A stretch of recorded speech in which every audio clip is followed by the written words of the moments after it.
Hi, I'm Sarah and I'm about to make some pizza pockets for my kids' lunches tomorrow, just as a bit of a sandwich alternative.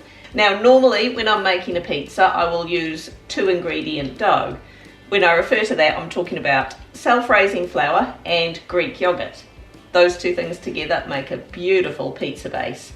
Unfortunately today I'm actually missing 2 of those elements, but that's fine, I can make it even cheaper.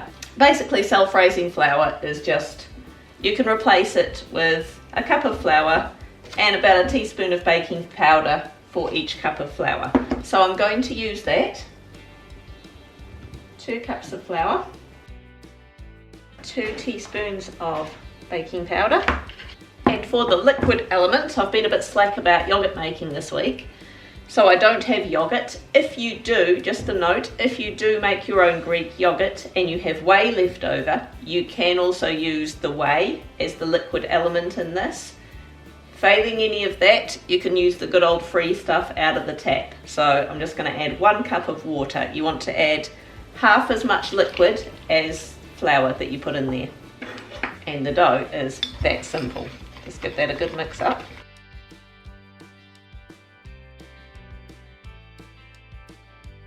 Sprinkle a bit more flour so I can give it a bit of a knead. Make sure it's all mixed in nicely and it's not sticky.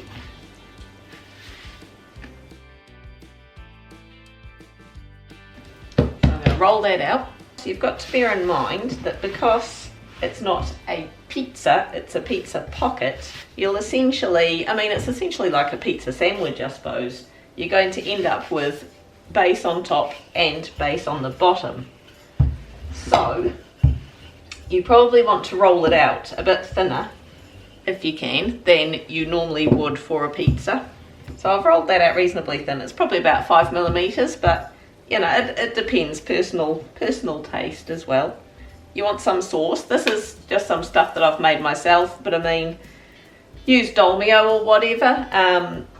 Personally, this stuff is just left over from a pizza that I made for dinner a couple of nights ago. But in my pizza sauce, I tend to cook up some carrot and whiz that up into it, along with some canned tomatoes, bit of onion, bit of garlic, salt and pepper, bit of basil. You know, you can chop up any little bits of greenery and hide them in. So this is a great way of getting a few hidden veggies into the kids. If you want this as easy as possible, all you need is a can of tomatoes, a little bit of garlic, maybe a bit of salt and pepper.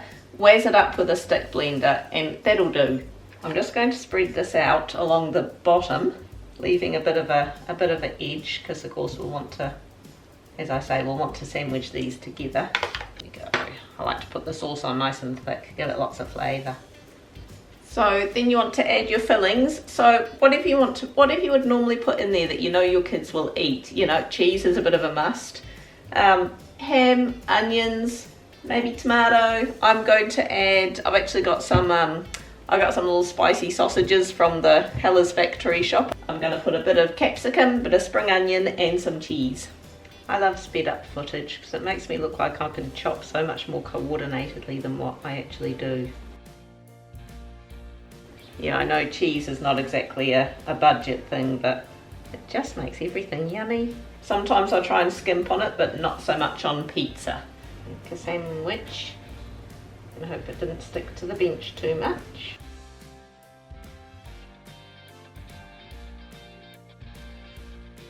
Just going to pinch the edges together. Now, there are options as well with cooking this, of course.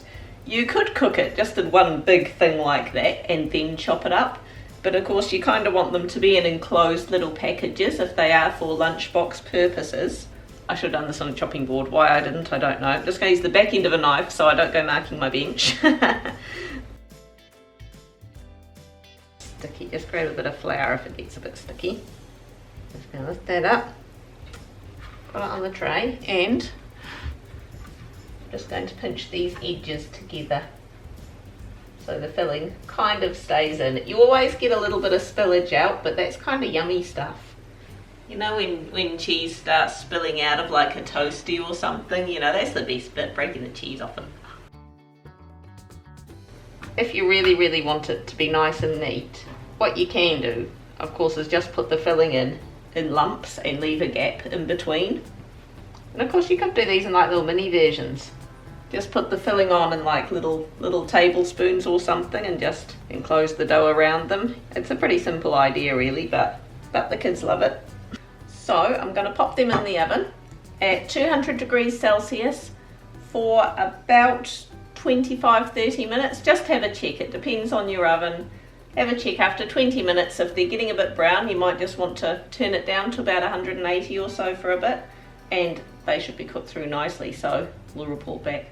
Hooray, just pulled, well, I pulled them out and I left them to sit for about 10 minutes to cool down because they are hot, hot, hot. So, you see what I mean about look at that one. Oh yeah, people are going to fight over that one. Look at the amount of cheese spilling out. One of these. Yeah. Beautiful. You can put them in the freezer, get them out as needed. When if they're just being stored in the fridge or something, 30 seconds in the microwave, and they're nice and warm again. As I say, they're a kid pleaser. I mean, it smells like a pizza. It'll taste of whatever you put in there. I mean, that's got all the pizza flavours I like in it. You know, as I say, just make it yours. I've got glasses glare. The trials of being a glasses wearer on YouTube, I tell you. But give it a go, people. Hit like, leave me a comment down below, hit subscribe, stick some of these in the kids' lunch boxes. They'll love you for it. We'll catch you next week. Bye.